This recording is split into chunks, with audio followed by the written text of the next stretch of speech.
AP మాజీ CM YS Jaganmohan Reddy మీడియాతో మాట్లాడుతున్నారు. లైవ్ చూద్దాం.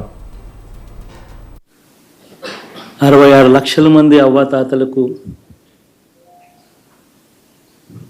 వితంతులకు, వికలాంగులకు గతంలో ఎప్పుడు జరగని విధంగా మంచి చేశాం. వారి కష్టాల్లో తోడుగా ఉంటూ, వారి కష్టాన్ని అర్థం చేసుకుంటూ, వారి ఇంటికి పంపించే వ్యవస్థను సైతం తీసుకొస్తూ, గతంలో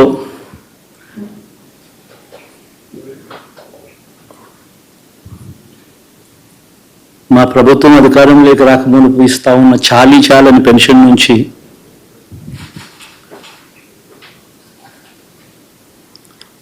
ఎంతో మంచి చేస్తూ అడుగులు వేసినా కూడా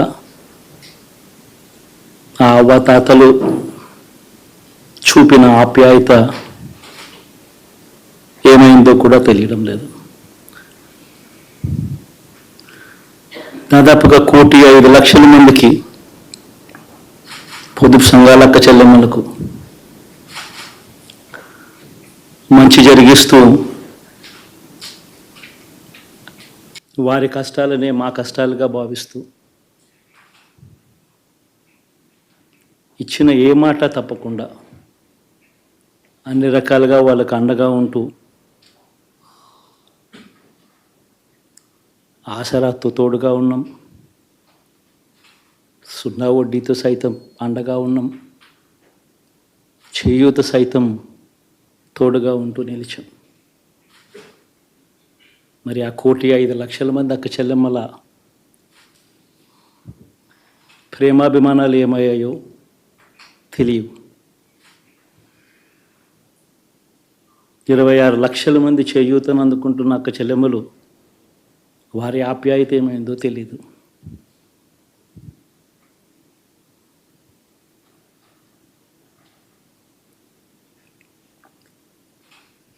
పిల్లల చదువుల కోసం ఏ తల్లి ఏ తండ్రి ఇబ్బంది పడకూడదు అని మొట్టమొదటిసారిగా పూర్తి ఫీజులు ఇస్తూ తీసుకొచ్చి అందగా నిలిచాం. చదువుల్లో ఎప్పుడూ చూడని మార్పులు తీసుకొచ్చాం. దాదాపుగా 12 లక్షల మందికి సంవత్సరానికి మంచి జరిగిస్తూ ఆ పిల్లలు, ఆ తల్లుల అభిమానం ఏమైందో కూడా తెలియదు.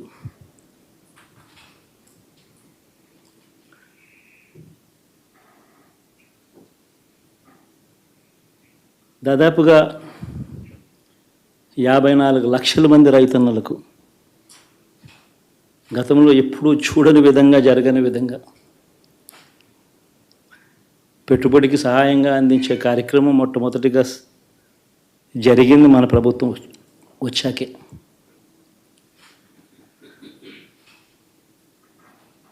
మరి అంతగా రైతన్నలకు తోడుగా ఉంటూ రైతన్నలకు రైతు భరోసా ఇవ్వడం కానీ, సమయానికే వారికి ఇన్పుట్ సబ్సిడీ ఎప్పుడు జరగని విధంగా సీజన్ ముగిసేలోగానే ఇచ్చే కార్యక్రమం కానీ, ఉచిత ఇన్సూరెన్స్ కానీ, పగటిపూట 9 గంటలు ఇచ్చే కార్యక్రమం కానీ, ఉచిత విద్యుత్ ఇచ్చే కార్యక్రమం కానీ, మరి 6 కోటి మంది రైతన్నల ప్రేమ ఏమైందో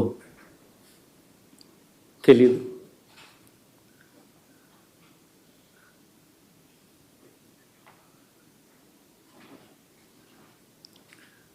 మరి ఇన్ని కోట్ల మందికి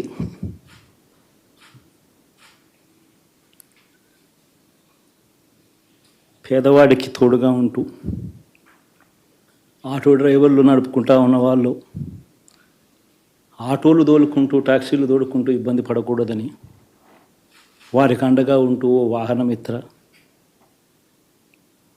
నేతన్నలకు అండగా ఉంటూ ఓ నేతన్న నేస్తాం,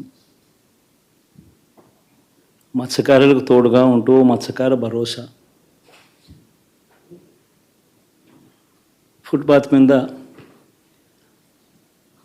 చిన్న చిన్న ఇడ్లీ షాపులు పెట్టుకొని నడుపుకుంటూ, చిన్న చిన్న బంకులు పెట్టుకొని నడుపుకుంటూ చిన్న చిన్న వ్యాపారాలు చేసుకుంటా ఉన్న వీళ్ళకు, నా అక్క చెల్లెమ్మలకు, నా అన్నదమ్ములకు మంచి జరగాలని ఆరాటపడుతూ వాళ్ళకు ఒక తోడు, నా రజకులకు, నా నాయి బ్రాహ్మణులకు, నా టైలర్లకు అని అండగా ఉంటూ వారికి ఒక చేదోడు. మరి ఇన్ని లక్షల మందికి ఇంత మంచి చేసి, ఇన్ని కోట్ల మందికి, లక్షలు కూడా కాదు, కోట్ల మందికి మంచి జరిగించి, ఎప్పుడు జరగని విధంగా మేనిఫెస్టో అంటే ఒక చెత్తబుట్టలో పడేసే డాక్యుమెంట్ కాదు. ఒక మేనిఫెస్టో అంటే ఒక బైబిల్ అని, ఒక ఖురాన్ అని, ఒక భగవద్గీత అని మొట్టమొదటి రోజు నుంచి కూడా భావిస్తూ ఏకంగా 99% వాగ్దానాలు అమలు చేసి అంతే చిత్తశుద్ధితో ఆ మేనిఫెస్టోను కూడా అక్క చెల్లెమ్మల ఇంట్లోకి తీసుకొని వెళ్ళి చూపించి మీరే టిక్కు పెట్టండి అనే నిబద్ధత గల ప్రభుత్వంగా పనిచేసాం. ఇప్పుడు జరగని విధంగా పిల్లల చదువులు, పేదరికం పోవాలి అని అంటే పిల్లల చదువులకు క్వాలిటీ ఎడ్యుకేషన్ అవసరం అని మొట్టమొదటిసారిగా ఇంగ్లీష్ మీడియంను వ్యతిరేకిస్తున్న వాళ్ళందరూ పెత్తందారులతో యుద్ధం చేసి సైతం పిల్లలకి ఇంగ్లీష్ మీడియం తీసుకొని రావడమే కాకుండా టోఫుల్, ఐబీ లాంటి కళలు కూడా కలం. ఆ పేద పిల్లలకు అండగా నిలబడాలని, తోడుగా ఉండాలని, వారి చరిత్రలు మార్చాలని,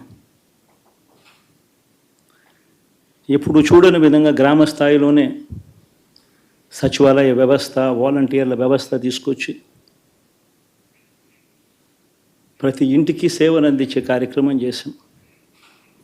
వివక్ష లేకుండా, కరప్షన్ లేకుండా దాదాపుగా 2,70,000 కోట్ల రూపాయల పైచిలకు ఇంటి వద్దకి అందించగలిగాం.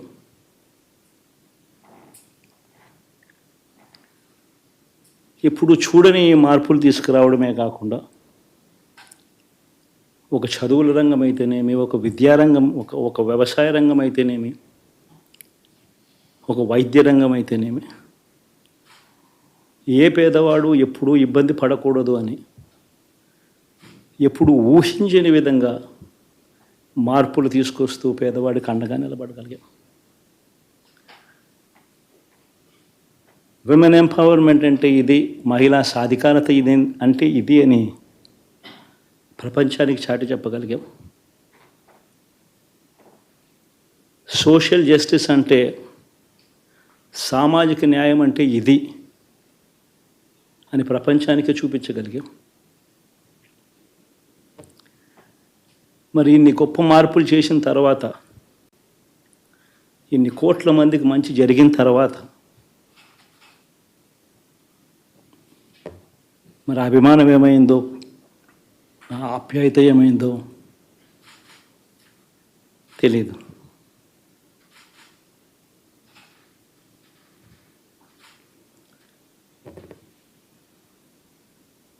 ఎవరో మోసం చేశారో, ఎవరో అన్యాయం చేశారు అని చెప్పి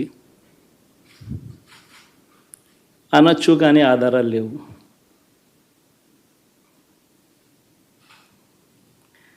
ఏం జరిగిందో దేవుడికి తెలుసు. పెద్ద నేనైతే చేయగలిగింది ఏమీ లేదు. ప్రజల తీర్పు తీసుకుంటాం, కానీ మంచి చేయడానికి మాత్రం ప్రజలకు తోడుగా ఖచ్చితంగా ఉంటాం. వాయిస్ ఆఫ్ ది వాయిస్లెస్ కింద ఈ పార్టీ తాను చేయాల్సిన పని తప్పకుండా చేస్తుంది. పేదవాడికి అండగా ఉండే కార్యక్రమంలో ఎప్పుడూ కూడా పేదవాడికి తోడుగా ఉంటూ గలం విప్పుతుంది, పేదవాడికి అండగా నిలుస్తుంది.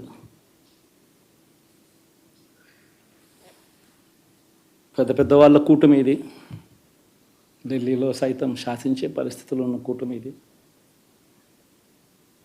ఆ కూటమిలో ఉన్న బీజేపీకి, ఆ కూటమిలో ఉన్న చంద్రబాబు గారికి, ఆ కూటమిలో ఉన్న పవన్ కళ్యాణ్ గారికి,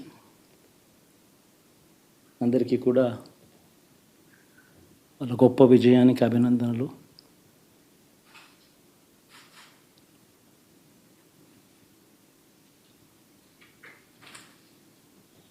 ఓడిపోయినా కూడా నా ప్రతి కష్టంలో కూడా తోడుగా అండగా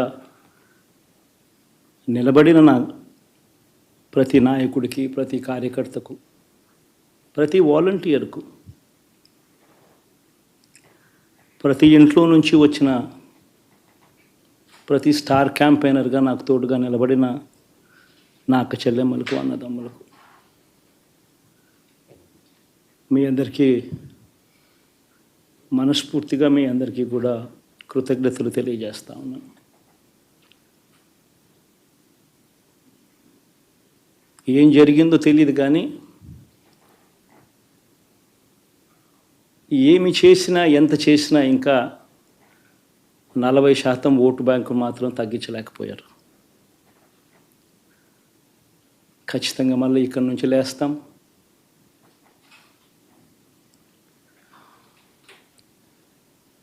మళ్ళీ ఇక్కడి నుంచి గుండె ధైర్యంతో నిలబడి మళ్ళీ లేస్తాం. ప్రతిపక్షంలో ఉండడం కొత్త కాదు, పోరాటాలు చేయడం అంతకన్నా కొత్త కాదు. నా రాజకీయ జీవితం అంతా కూడా ప్రతిపక్షంలోనే గడిపా, ఈ 5 సంవత్సరాలు తప్ప. పోరాటాలే చేశా. రాజకీయ జీవితంలో ఎవడు చూడని కష్టాలు కూడా అనుభవించా.